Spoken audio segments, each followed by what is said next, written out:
Ar-rizqul maqsum, rezeki yang sama Allah dibagi sesuai dengan porsinya masing. Intinya cuma satu. Apa intinya? Qanaah. Panjenengan dapat rezeki, saya dapat rezeki. Lek masalah di Jawa ini apa? Sawang sinawang. Panjenengan lihat Ustadz, enak rek Ustadz rek ceramah to dinterno disupiri ana mobile, mulai disangoni. Loh, sampean gak ndelok saya ndak pulang ke rumah 14 tahun sekolah. Sampean ruwe kan ceramah ngene. Assalamualaikum warahmatullahi wabarakatuh hadirin sekalian. Ya enak karin ndelok terakhir itu. Sekolah ya hafalan. Ndak tahu sampean. Bahkan di kampus kami dulu itu kalau ujian fikih itu keliru titik koma dicoret. Apalan kudu pada plek mbek isine kitab. Sampean kan ndak tahu. Maka jangan saya naik dewe, Pak. Kok ngamuk malian. Nah, sudah. Artinya sawang sinawang. Cuma sawang sinawang pada urusan rezeki yang Allah bagi itu obatnya satu, qanaah. Qanaah niku nopo tiang gresik? Apa? Qanaah itu apa? Lek sogeh qanaah cuma nerimo, lek gak terima ya kebangetan. Apa qanaah itu? Bersyukur. Sogeh gak syukur, tutuki malaikat. Apa? Qanaah itu apa? Dengerin Mbak, ini qanaah model anyar. Saya tidak mau qanaah model lama. No. Dengerin, qanaah terbagi dua. Qanaahnya orang kaya dan qanaahnya orang miskin. Beda enggak? Orang kaya perlu qanaah enggak? Perlu. Orang miskin perlu qanaah? Perlu. Bagaimana qanaah untuk orang kaya bagaimana? Dengerin. Untuk orang kaya, qanaah yang benar untuk mereka itu bukan sekedar merasa cukup. Lah lek wis sugih gak krasa cukup lak kebangetan ya. Qanaahnya orang kaya bukan sekedar bersyukur. Lah lek sugih gak syukur ya kenemenen. Qanaahnya orang kaya bagaimana? Sesuatu apapun yang dia miliki selepas batas kebutuhan itu dia yakin bukan milik saya tapi milik orang lain yang Allah titipkan lewat saya. Itu qanaahnya orang kaya. Cocok enggak kalau gini? Cocok, maka tidak akan ada ketimpangan sosial, betul tidak? Jadi setelah batas cukup, itu orang kaya yakin iki rezeki kudu godek kumane. Ini Allah titip untuk dibagikan kepada siapa? Orang yang membutuhkan. Sekarang qanaahnya orang miskin bagaimana?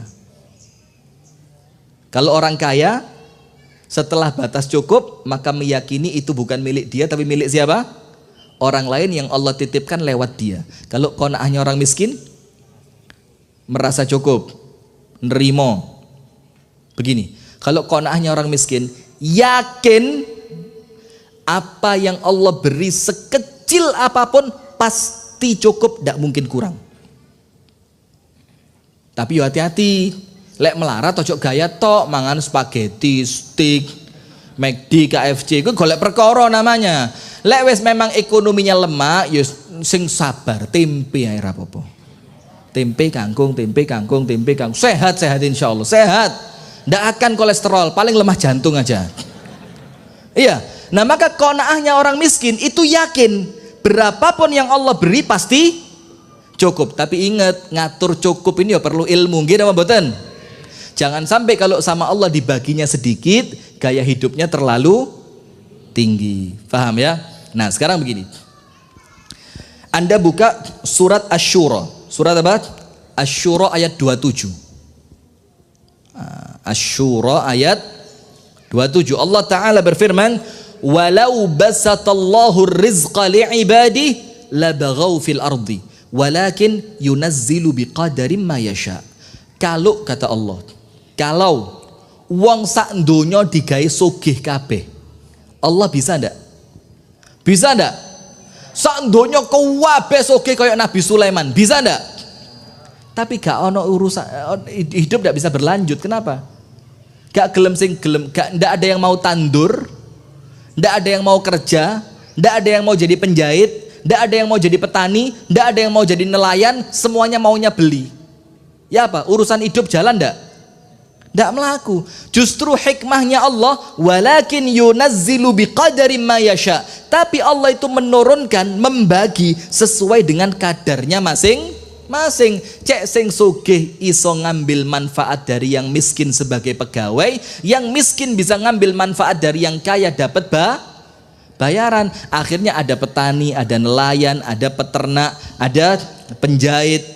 Akhirnya hidup kita jalan. Nah, sekarang tak cerita nih. Ini kisah masyhur sekali. Diceritakan oleh para ulama tentang seorang ulama besar dari kalangan tabi'in. Saya percepat dikit ya. Bernama Hatim Al-Asam. Siapa namanya? Hatim Al-Asam. Asam itu artinya budek. Loh, ulama kok budek?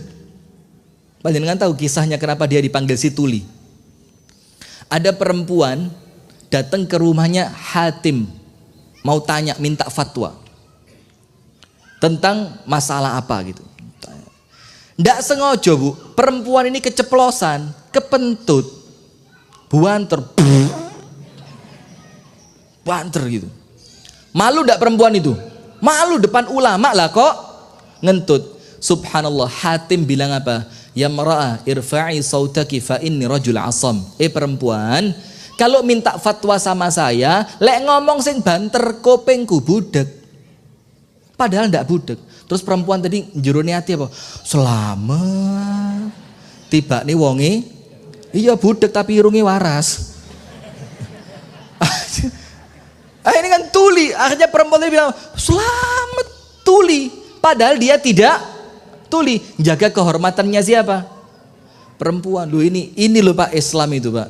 Akhirnya sampai mati dia terkenal dengan nama Hatim Al-Asam. Asam itu apa?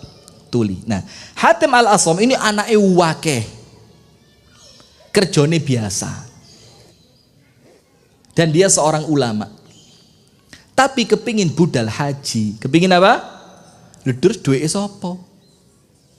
Tahun ini ngempet iso, tahun depan ngempet gak haji iso. Sampai beberapa tahun dia kepingin haji itu seakan-akan wes gak iso dimpet maneh. Akhirnya beberapa hari mukanya Hatim Al-Asam ini mukanya ucucem. Apa ucucem? Mecucu. Bahasa Malang walian. Mecucu. Ucucem. Kalau bahasa Gresiknya mencureng. Mukanya galau gitu. Dia punya anak perempuan umur 9 tahun. Tanya sama bapaknya, Pak, kok dungaren sampean merengut Pak? Biasanya ceria banget. Bapaknya bilang, iya nduk, saya ini kepingin budal haji, tapi lah ya opo anak akeh kerjaan biasa, duit gak duwe, tapi kepingin haji. Panjenengan dengerin omongan anak perempuan 9 tahun, didikan bapaknya yang hebat. Anaknya bilang, Pak, budal lo haji. Bapaknya ngomong, budal ya budal nduk, duit endi? Lah kok budal lo? Ya enak ae. Panjenengan kepingin berangkat haji, budal lo.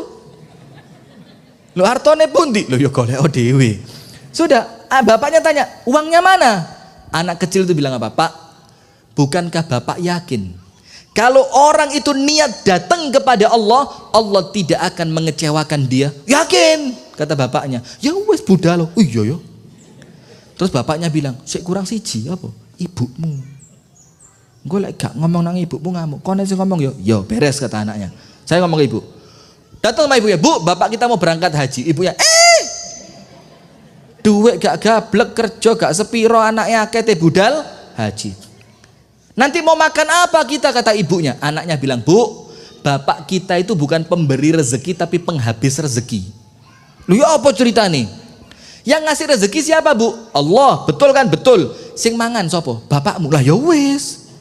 Berarti yang ngasih rezeki masih ada. Sing ngentekno rezeki budal haji tambah akeh. Oh betul loh dari ibu. Ya bagus. Sudah suruh berangkat. Sudah. Bapaknya mulai siap-siap, kerja lebih keras. Setelah terkumpul, yo namanya wong melarat ya. Yo kumpulnya yo gak akeh. Dibagi 2. Adil baginya. Separuh untuk keluarga di rumah, separuh untuk dia bekal berangkat haji. Tapi masalahnya haji di zaman itu berangkat rongulan, di Mekah saulan, mulai rongulan. Berapa bulan? 5 bulan. Sementara untuk bekal orang di rumah cukup untuk makan hanya 3 hari. Terus liyane mangan apa? Suket. Maka saya punya prinsip Pak. Prinsip saya itu manusia ini aja kakean mangan sayur. Kesian kambing. Gak kumanan. Maka mendingan biar kambingnya yang makan sayur, kita makan kambingnya. Itu mengandung sayur sudah. Gak usah khawatir. Iya, nah sudah lanjut. Untuk Hatim Al-Asam, betul enggak? Betul enggak? Setuju? Masya Allah. Astagfirullah. Saya mau serius. Begitu pula untuk Hatim Al-Asam, duit yang dia kumpulkan hanya cukup buat dia perjalanan 3 hari. Pas di rumah 3 hari, dia pergi berapa? 3 hari. Sudah, hari pertama lancar, hari kedua lancar, hari ketiga roti terakhir dia makan sambil dia doa sama Allah, ya Rob, khubsul akhir, roti terakhir ya Allah. Iki durung sak pucuke dalan iki. Iki sik kurang 2 wulan. Saya makan apa ya Allah? Tapi aku yakin, Allahumma arini ajaiba qudratik. Ya Allah, nampakkan kepadaku keajaiban kemampuanmu ya Allah. Jadi kemampuan Allah yang ajaib itu nampakkan untukku ya Allah. Sudah, dimakan, tenang dia. Mari mikir bismillah, nanti pikir. Lihat cara Allah bagi rezeki. Sudah, ketika rombongan haji istirahat, kepala rombongan haji jempol sikile disengat kala jengking. Kepala rombongan bilang apa? Uts, berhenti semua. Bikin tenda, kita istirahat. Terus kepala rombongan bilang, kaki jempolku, jempol kakiku, jempol kakiku disengat kala jengking. Kalau nanti sore dia bengkak dan tidak sembuh, kita tidak jadi berangkat, mulih. Tapi kalau sampai nanti sore ternyata sembuh, kita lanjut berangkat. Terus kepala rombongan bilang apa? Ibhathu anni raqi, carikan untuk saya tukang ruqyah. Karena salah satu fungsi ruqyah itu mengobati sengatan binatang berbisa. Teman-teman ini noleh sopo iki mosok gak sida budal rek becek ketelung dino lek persiapan pirang-pirang wulan. Ketemu Hatim Al-Asam. Hatim, kamu ulama yang paling alim, yang paling ahli ibadah. Itu coba kepala rombongan di ruqyah. Dia masuk ke tendanya kepala rombongan, ditanya mana yang sakit, jempol sabu. Dia ambil 1 gelas air, dibacakan suratul Fatihah dengan niat sebagai obat. Baca berkali-kali, yang separuh digerujuk nonang jempolani sikil, yang separuh kepala rombongan disuruh minum, suruh baca bismillah, niat obat. Subhanallah, menjelang sore waras. Kepala rombongan bilang apa? Ayo tendanya dikemas, binatang tunggangan dipersiapkan, kita lanjut berangkat. Untuk laki-laki yang tadi pagi meruqyah saya, suruh masuk ke tenda saya. Masuk Hatim Al-Asam, dibilang, Pak, matur suwun, karena Allah, kemudian karena panjenengan, kaki saya sembuh. Nah, maka mulai hari ini Pak, sampai nanti tiba di Mekah Pak, sampai oleh-oleh Pak, sampai pulang Pak, bekal panjenengan ndak usah dikeluarkan, semuanya saya tanggung. Hatim Al-Asam mikir, bekal sing di mana sing metu sentek. Ini bilang apa? Saya yang nanggung. Subhanallah, langsung sujud syukur Pak. Cara Allah lek bagi lihat, ndak konangan carane. Kemudian ketika sujud syukur dia mikir, aku aman ya Allah. Lah anak bojoku di omah pripun? Ini cerita pindah ke rumahnya sekarang. Di rumahnya diketuk pasukan raja. Dok. Kami pasukan raja pulang berburu kehabisan air. Bawa botol, saya minta diisi air untuk minumnya raja. Diambilin sama istrinya Hatim Al-Asam, diisi air, dikasihkan raja. Diminum sama raja, pulang berburu. Wih, kata raja, ini air seger betul. Iya, kamu dapat dari rumah mana? Rumah yang paling ujung. Rumahnya siapa? Hatim Al-Asam. Oh ya, panggil Hatim Al-Asam, saya mau terima kasih. Balik pasukan raja. Suamimu dipanggil raja. Dibilang sama istrinya, suamiku berangkat haji. Raja bilang apa? Masya Allah, perempuan loman, seperti perempuan Gresik loh. Ringin anom. Suaminya ndak ada, masih mau berbagi air. Terus bagaimana kita berterima kasih? Ayo semua pasukan yang bawa emas, emasnya keluarkan, kasihkan buat dia. Dan subhanallah, itu emas cukup buat sampai Hatim Al-Asam pulang haji. Maka tidak usah khawatir Pak, Allah itu lek bagi, mesti roto, mesti adil, mesti enak. Karena apa? Wallahu ya'lam wa antum la ta'lamun. Boleh jadi lek panjenengan sugih Pak, sekarang tidak pengajian, rekreasi nang Surabaya.